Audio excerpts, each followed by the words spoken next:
स्वतःचं व्यक्तित्व निर्माण करून, जसे मुंडे साहेबांनी तळागाळामध्ये जाऊन स्वतःचा व्यक्तित्व खुद निर्माण केला होता. मी पण त्यांच्या संघर्षमध्ये सोबत होती आणि मी बघितलेला आहे त्यांचा संघर्ष पूर्ण 2009 पासून 2019 पर्यंत. गोपीनाथ मुंडे साहेबांचा जे वारसा आहे, राजकीय वारसा, मी बोलते की धनंजय मुंडेच आहे आणि मी पण आहे. पंकजाताई को हराने में भी किसका हाथ था, तो बीजेपी का ही हाथ था, हे सगळ्यांना माहिती आहे. तो स्वतःचे पक्षाचे इतका खच्चीकरण झाला होता पंकजाताईच्या. आज आपला कर्तव्य पार पाडला आणि पंकजाताईला बाहेर काढला ते डिप्रेशनमधून.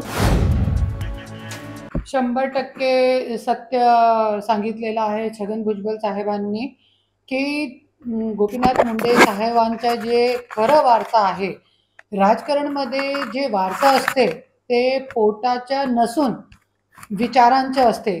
तो धनंजय मुंडेनी आज ते करून दाखवलेला आहे. आणि ज्यावेळे मुंडे साहेब होते 2009 पासून घरामध्ये वाद झाला होता आणि त्या सगळी गोष्टीमध्ये लढून आणि स्वतःचं व्यक्तित्व निर्माण करून, जसे मुंडे साहेबांनी तळागाळामध्ये जाऊन स्वतःचं व्यक्तित्व खुद निर्माण केला होता, कोणी पाठीमागे नाही होता. असंच धनंजय मुंडेनी, मी पण त्यांच्या संघर्षमध्ये सोबत होती आणि मी बघितलेला आहे त्यांचा संघर्ष पूर्ण 2009 पासून 2019 पर्यंत.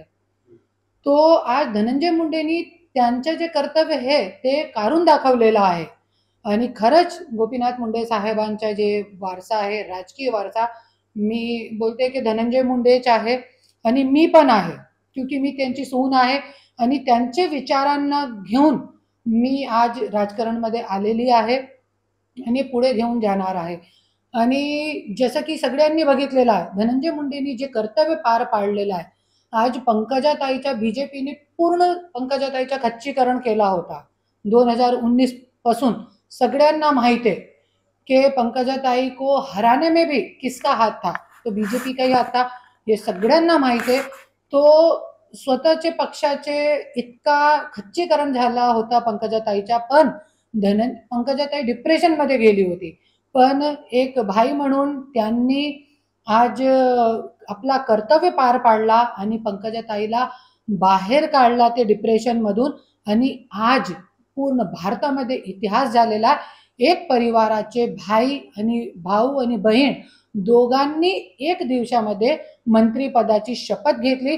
हे कर्तव्य जे होता ते धनंजय मुंडेचा होता आणि त्यांनी पार पाडला. तो खरा जे वारस आहे ते धनंजय मुंडेही आहे आणि मी सत्तेची बाजू मांडते, त्याच्यासाठी आज मी हे बोलते. क्योंकि तुम्ही आतापर्यंत त्यांच्याबद्दल निगेटिव्ह बोलत होता, आज तुम्ही सकारात्मक बोलता. त्यांनी संघर्ष केला, तुम्ही त्यांच्या संघर्षाच्या काळात होता, मात्र तुम्ही अनेक गोष्टी पाठीमागे काढल्या की त्यांनी बऱ्याचशा गोष्टी चुकीच्या केल्या.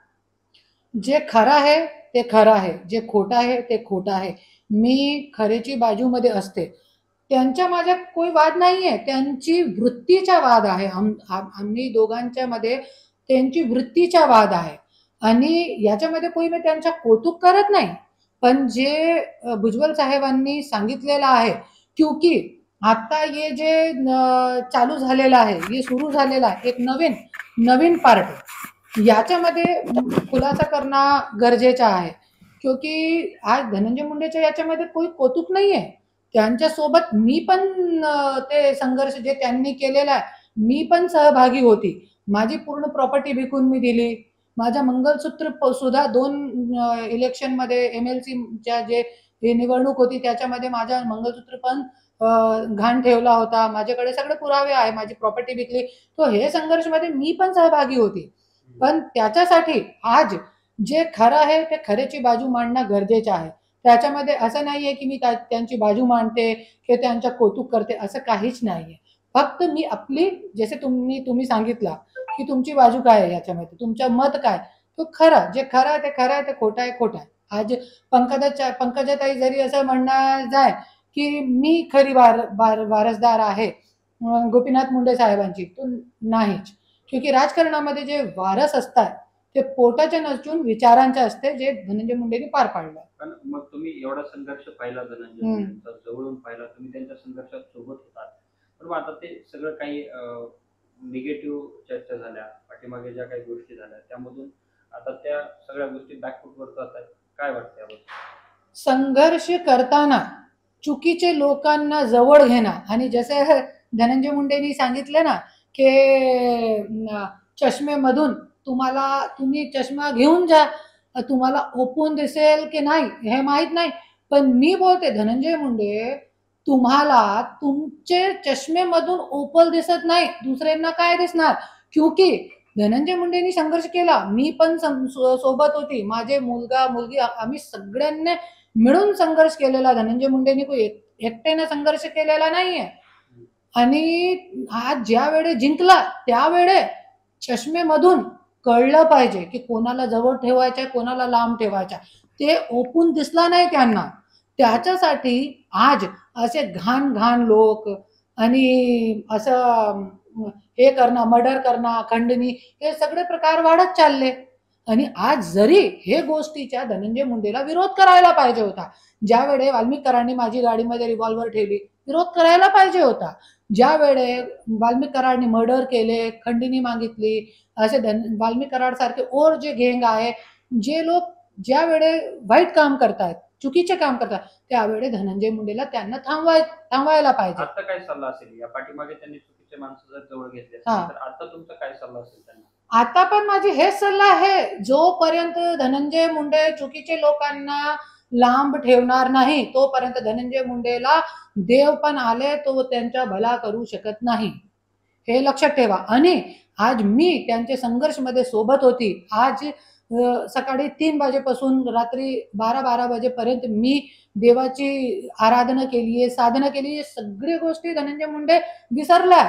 आणि मंत्री झाल्यानंतर तुम्ही म्हणताय ना, जसे की कशाला बॅकफूटवर जाताय, तर त्यांची आता लायकी तेच आहे. क्योंकि ज्या वेळे चांगले होते मी संघर्षामध्ये साथ दिला, पण ज्या वेळे वाईट आहे, आज स्वतःची बायकोला पूर्ण भारताचे इतिहासमध्ये स्वतःची बायकोला 3-3 वेळेस जेलमध्ये टाकणार, एकदा, दोनदा, तीनदा जेलमध्ये टाकणार आणि स्वतःची सालीला जेलमध्ये टाकणार. अरे तुम्ही काय काय नाही केला? हा, अरे किती अन्याय करणार तुम्ही एक महिलावरती? अरे इतकंही नाही झालं, माझी गाडी फोडली बीडमध्ये तरी शांत नाही झाले. मला लोकांनी इतकी घाण घाण शिवीगाळ केली तरी शांत नाही झाले. मला वाल्मिक कराडने, अरे 2 कोटीचे गुंडेनी माझ्यावरती हात उचलला धनंजय मुंडेच्या समोर, कलेक्टर मॅडमच्या समोर. अरे तो या गोष्टीचा विरोध करणं गरजेचं आहे आणि मी करत राहणार. माझी धनंजय मुंडेशी वेर कशाला झाला? हे लोकांमुळे आमचा वेर झाला. धनंजय मुंडेचा आणि माझा काहीही पर्सनल वेर नाही होता, पण हे लोकांनी पूर्ण वाटोळा करून टाकला आमच्या घराच्या. पूर्ण लडकी पुरवणा, दारू पुरवणा, हे सगळं हे लोकांचा चालू होता. त्याच्यासाठी आज जे जे चांगली गोष्ट आहे, आणि आज मी कोई धनंजय मुंडेला चांगला नाही बोलत की वारसा आहे तो चांगला आहे, असं नाहीये. मी पण वारसा आहे, क्योंकि मुंडे साहेबांच्या विचारांचा वारसा मी पण घेऊन चालले. आज धनंजय मुंडे, आज पंकजा मुंडेंनी वैद्यनाथ कारखान्याचे पैसे खाल्ले, पंगेश्वर कारखान्याचे पैसे खाल्ले. धनंजय मुंडे हे सगळी गोष्टीचा विरोध करत नाही आणि पंकजा मुंडे धनंजय मुंडेची गोष्टीचा विरोध करत नाही. तो हे दोघांमध्ये जे दोघी आता विचारांचा वारस नाहीये, तो मी मुंडे साहेबांच्या विचारांचा वारसा घेऊन मी पुढे जात आहे.